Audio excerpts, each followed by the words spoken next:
देखिए, तो मैं ये बात कर रहा था कि काजी फैसल साहब जिस तरह से वो लगे हुए हैं, जिस तरह से वो फैसले दे रहे हैं, अब आपने देखा कि जिस तरह हमारे MNAs को हराया गया।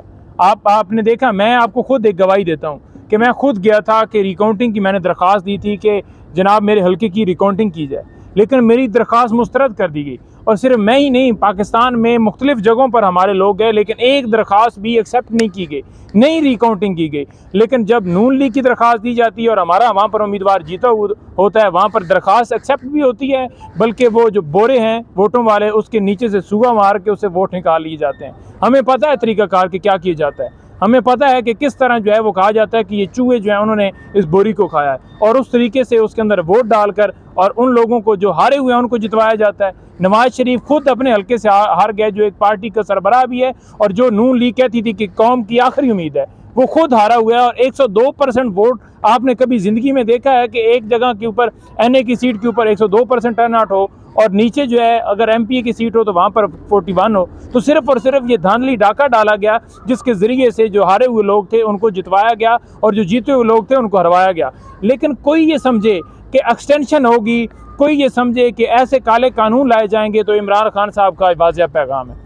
उन्होंने कहा कि एक तो सुप्रीम कोर्ट ने जो फैसला दिया है उसके ऊपर मनोवान इम्प्लीमेंट किया जाए, उसको तस्लीम करते हुए उसके ऊपर इम्प्लीमेंटेशन की जाए। अगर सुप्रीम कोर्ट के फैसले की इम्प्लीमेंटेशन नहीं की जाती तो फिर मैं कॉल दूंगा और आवाम इंशाल्लाह ताला फिर सड़कों पर निकलेगी, फिर दमादम मस्त कलंदर होगा। आपने देखा नहीं है कि बांग्लादेश में आज क्या सूरत हाल है? वहाँ का आर्मी चीफ आवाम के साथ खड़ा हो गया, और आवाम की राय का एहतराम करें, आवाम की राय जो है उसको मुकद्दम समझें, आवाम की राय के साथ खड़े हों। वही कौमें आगे जाती हैं, वही लोग आगे जाते हैं जो अवाम की राय का एहतराम करते हैं। इस वक्त अवाम जो है वो इमरान खान के साथ खड़ी है, इस वक्त अवाम जो है वो तहरीक इंसाफ के साथ खड़ी है। इस वक्त जो अवाम है वो कहाँ खड़ी है? वो इस वक्त रूल ऑफ लॉ के ऊपर खड़ी है, वो आइन की बालादस्ती के लिए खड़ी है। किसी का कोई काज नहीं है। ये जो पाकिस्तान की अवाम है ये इसलिए नहीं खड़ी कि इन्होंने MP MNA बनना है, या इन्होंने वजीर बनना है, मुशीर बनना है, वजारतें लेनी है, नौकरी लेनी है। ये चाहते हैं कि इनका पाकिस्तान आज़ाद हो। और अगर एक बड़ी अदालत का सरबराह, सबसे बड़ी अदालत का सरबराह अगर इंसाफ नहीं देगा तो कौन देगा? किसने देना इंसाफ? आज वो जजेस चला रहे हैं, बार बार लेटर भेज रहे हैं और कहते हैं कि हमें कोई शिकायत नहीं मिली। यानी कि आप लेटर को भी भूल गए। आप मुल्क के अंदर फंडामेंटल राइट्स की वोलेशन हुई है उसको भी आप नहीं मान रहे। आप अगवा हो रहे हैं उनको भी नहीं मान रहे। हमारे MNAs उठाए जा रहे हैं, आप उनको भी नहीं मान रहे। चादर चार दीवारी का तकद्दुस पामाल रहे हैं, आप उनको भी नहीं मान रहे। देखें, जब आवाम निकलती है ना तो फिर चीफ जस्टिस जैसे वहाँ पर बांग्लादेश के अंदर इस्तीफ़ा उसने दिया ना, तो फिर चीफ जस्टिस जो हैं वो इसी तरह से इस्तीफ़े देते हैं। तो लिहाजा आवाम की राय का एहतराम करें, इससे पहले कि बहुत देर हो जाए। आपने अपना टाइम गुजारा, आपने अपना टाइम पूरा किया।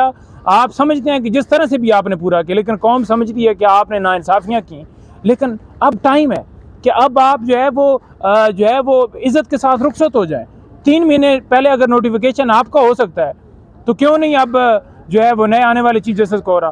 क्यों नहीं उसके अंदर जो है वो नोटिफिकेशन करके उन्हें सामने लाया जाए, इस मामले को क्लियर किया जाए? सिर्फ इसलिए नहीं किया जा रहा क्योंकि अंदर ये रखा हुआ है कि 12, 14, 16 जितनी भी उन्होंने तादाद पूरी करनी है कि वो पूरी करके और अपनी मर्ज़ी के मुताबिक जो है वो तरामीम करके आइन के अंदर और एक्सटेंशन जो है वो लाई जाए, साथ अपने मर्ज़ी के मुताबिक कानून लाए जाएँ। लेकिन हम इसको नहीं मानते। जो आज फैसला है उसको हम रिव्यू के अंदर जा रहे हैं, रिव्यू पिटीशन दायर होंगी। लेकिन मैं उनको सलाम पेश करता हूँ उन तीनों MNAs को कि जिस तरह वो बहादुरी के साथ खड़े हैं। उन्हें बड़ा ख़रीदने की कोशिश की, उन्होंने कहा कि हम अपनी वफादारी जो है उसके ऊपर कायम रहेंगे, जितनी मर्जी या बोलियाँ लगा लो, हम इमरान खान का साथ नहीं छोड़ेंगे।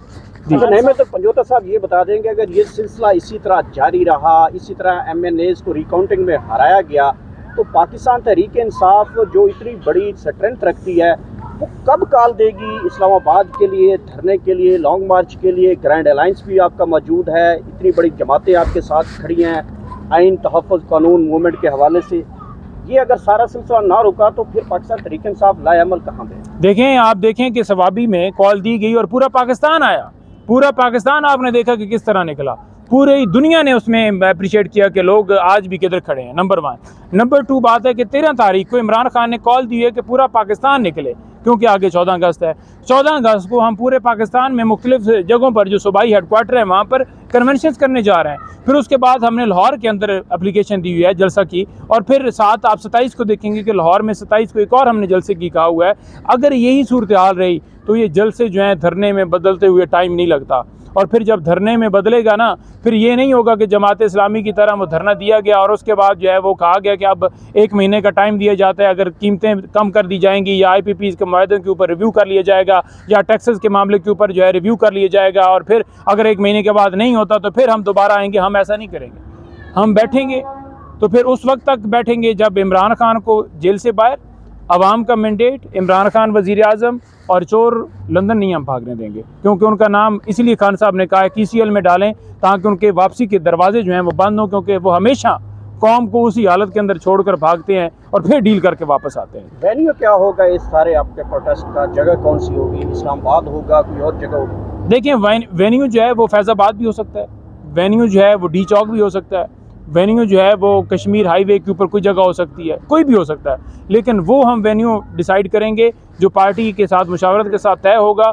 लेकिन जहाँ धरने की बात है या लॉन्ग मार्च की बात है, वो हमारी बातचीत चल रही है आपस में, कहीं ना कहीं हमारी इस हवाले से डिस्कशन हो रही है, और आप देखेंगे कि अगर ये ही ऐसे ही जारी रहा तो फिर ये बदलने में कोई टाइम नहीं लेता और फिर भागने। शेर अफजल मरवत ने जलसे का ऐलान किया हुआ है 14 अगस्त को, हाँ, तो क्या पार्टी की इजाज़त से किया है या उन्होंने अपने? देखें, वो मेरा ख्याल में जो उन्होंने जलसे का ऐलान किया है, वो जलसे का ऐलान तो उन्होंने मेरा ख्याल में ट्वीट देखा है कि वो कह रहे हैं कि मैं अपने जलसे के अंदर एक रैली, अब जैसे मैं जलसे के अंदर रैली, वैसे खान साहब की भी कॉल है कि 13 अगस्त को निकलें, तो वो कर रहे हैं, अच्छी बात है। अपने देखें, इस वक्त मोबिलाइजेशन की ज़रूरत है, जो जिस तरह जिस जगह के ऊपर जो है वो अपना रोल अदा कर सकता है वो अदा करना चाहिए और कर रहा है। सेकंड बात ये रह गई कि शेर अफजल मरवत साहब के हवाले से खान साहब की क्या बात थी, तो मैं पहले भी बता चुका हूँ कि खान साहब ने बड़ा वाज़िया कहा है कि मैं इस मामले के ऊपर जो है वो रिव्यू करूँगा, क्योंकि उससे पहले बहुत दफ़ा खान साहब ने उनको, आपने देखा कि मीडिया से बात जब की, खान साहब ने कहा कि मैंने बार बार उसको कहा कि अपने लोगों के ख़िलाफ़ जो है वो इस तरह से ना किया जाए, तो इसलिए हमने उसे नोटिस भेजा है और उस नोटिस का जवाब नहीं दिया गया, जिसके ऊपर दोबारा कोई बयान आता है और पार्टी ने जो है वो ने इस तरह से किया। लेकिन ये बात गौर साहब ने खान साहब के सामने रखी कि ये टाइम नहीं है मिलजुल कर चलने का, इस वक्त लड़ाइयों का, ये चीज़ों का, इसको निकालो उसको ले आओ। तो मेरा ख्याल में इस मामले को इस टाइम के ऊपर नहीं करना चाहिए और हमें मुशावरत के साथ आगे बढ़ना चाहिए और इसको रिव्यू करें। तो खान साहब ने कहा, सवाल मेरा, क्या इस्लामाबाद के जितने भी क़यादत है, MNA है, इनके पीछे अवाम का निकलना बड़ी मुश्किल बात है? शेर अफजल मरवत जब निकलता है उसके पीछे अवाम आ जाती है, ये खान साहब को नहीं बताया? देखें, पहली बात तो ये है ना कि शेर अफजल मरवत साहब निकलते हैं ना, तो अगर आप देखें इस्लामाबाद के अंदर हम आए थे, इधर रेडियो पाकिस्तान जो ये दफ्तर है इसके सामने आए थे, प्रेस क्लब के सामने आए थे, तो उसके अंदर अगर आप देखें तो शुमाली पंजाब पूरे से हम जुलूस लेकर आए थे और 700-800 बंदा हम लेकर आए थे। इसी तरह से पिंडी से आया था बंदा, फिर इस्लामाबाद से MNA जुड़ गए, क्योंकि अगर एक ही करके प्रोटेस्ट कोई करता है तो डेफिनेटली वो नहीं करने देते, नहीं निकलने देते। शेर अफजल मरवत साहब पंजाब के अंदर गए, फ़ौरन उन्होंने गिरफ्तार कर लिया। तो जब रियासत आपके खिलाफ होती तो आप चल नहीं पाते, लेकिन हाँ ये है कि अगर आप प्लानिंग के साथ निकलें तो डेफिनेटली उसे एग्जीक्यूट किया जाता है, और जब प्लानिंग के साथ हम निकलेंगे कि हमने आकर इधर धरना देना है, तो फिर आप देखेंगे कि फिर कोई जो है वो रुकावट नहीं बनेगी और इंशाअल्लाह ताला फिर अपनी मंजिल हम जो है वो पार करेंगे।